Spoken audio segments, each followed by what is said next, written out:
It's Friday night. இந்த 1 வீக்காவே எங்களுக்கு நேரமே சரியில்லங்க. ரவுண்ட் போலாமே, ரொம்ப ஸ்ட்ரெஸ்ஸா இருக்குன்னு சொல்லிட்டு வெளிய நாங்க வந்து இருந்தோம். கருப்பட்டி ராஜா காஃபி ஷாப். இங்க கருப்பட்டி காஃபிலாம் வந்து ரொம்ப சூப்பரா இருக்குன்னு சொன்னாங்க. ஸோ நானும் என் தம்பியும் மட்டும் போயிருந்தனால 2டே 2 காஃபி வாங்கி ஆர்டர் பண்ணி நான் ஏன் நேரம் சரியில்ல அப்படின்னு சொன்னேன்னா, தம்பிக்கு பார்த்தீங்கன்னா ஒரு பெரிய ஆக்சிடென்ட் ஆயிருச்சு.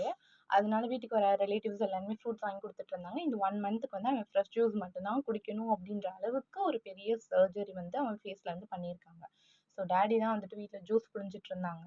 இது வந்து தம்பிக்கு தான் நாங்க குடுக்க போறோம். இன்னைக்கு நைட் டின்னருக்கு வந்துட்டு என்ன பிளான் பண்ணியிருந்தாங்க அப்படின்னா, ஒயிட் ரைஸ் வந்து வச்சிருந்தோம்.